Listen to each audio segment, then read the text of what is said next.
Imagine a time before electricity, before cars, before science could explain the world around us. People looked to the unknown with a mixture of fear and wonder. They sought answers in the shadows. This is where we find the earliest traces of black magic. Some say it began in ancient Egypt, others point to Mesopotamia or even further back. The truth is shrouded in mystery. But one thing is certain, from the very beginning, black magic has been intertwined with the human desire for power. Power to heal, power to harm, power to control the forces of nature. These early practitioners were often feared and revered in equal measure. They were seen as both healers and harbingers of destruction. Their knowledge, passed down through secret societies and whispered traditions, held the promise of unlocking the hidden forces of the universe.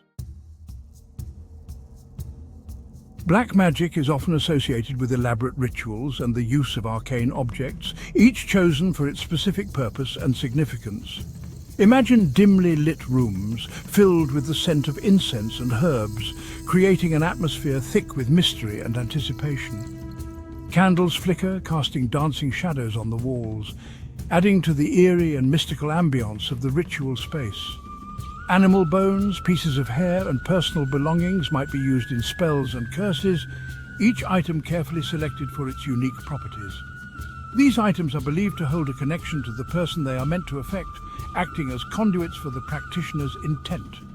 The practitioner might chant words of power, drawing upon ancient languages and forgotten deities, invoking forces beyond our understanding. But it's not just about the physical objects. The mental and spiritual focus of the practitioner is equally crucial. At its core, black magic relies on the manipulation of energy, channeling it through rituals and spells.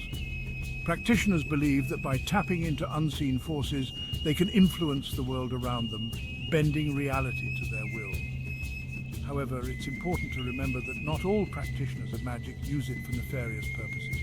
Many seek balance and harmony. Some believe in using their knowledge for healing and protection, walking a fine line between light and darkness, striving to maintain equilibrium in their practices. Even today, in our modern world of technology and reason, black magic continues to captivate our imaginations. Despite the advancements in science and rational thought, the allure of the mystical and the unknown remains strong. It's the stuff of Hollywood blockbusters and late-night campfire stories. These tales of the supernatural and the occult have a way of drawing us in, making us question what we know. We are drawn to the unknown, to the possibility that there are forces beyond our understanding. The mystery and the thrill of the unseen keep us intrigued and sometimes even on edge. In some cultures, belief in black magic is deeply ingrained in everyday life. It influences traditions, rituals, and even the way people interact with one another. People consult with practitioners for guidance, protection, and even revenge.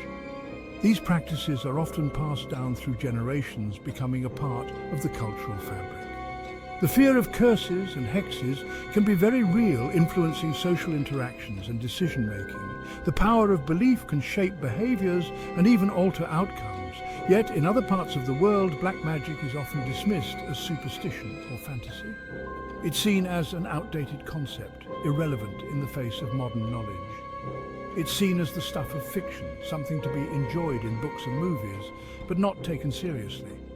For many, it's a source of entertainment rather than a genuine belief.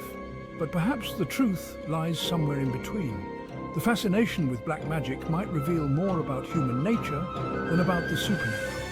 Perhaps the power of black magic lies not in its ability to control the supernatural, but in its ability to tap into our deepest fears and desires. It serves as a mirror, reflecting our innermost thoughts and emotions. Black magic is shrouded in mystery and misconception, often misunderstood by the general public. It's often portrayed as inherently evil, a tool used solely for malicious purposes, depicted in movies and stories as something to be feared. But this is a simplistic view that ignores the complexities of this ancient practice, which has roots in various cultures and traditions. One common misconception is that black magic is synonymous with Satanism, a belief that has been perpetuated by sensationalist media. While there may be some overlap, the two are not interchangeable, and it's crucial to understand the distinctions. Black magic is a practice, while Satanism is a belief system, each with its own set of principles and rituals. Another myth is that black magic grants instant power, a notion that is far from the truth. In reality, those who practice magic often spend years, even decades, honing their skills, studying ancient texts, and practicing rituals. It's a path that requires dedication, discipline, and a deep understanding of the forces at play, much like any other serious discipline. It's also important to remember that black magic, like any tool, is not inherently good or evil, but neutral. It's how it's used that determines its impact, whether for healing or harm. A hammer can be used to build a house or to cause harm, illustrating the dual nature of tools. The same principle applies to the practice of magic, where intention and application define its true nature.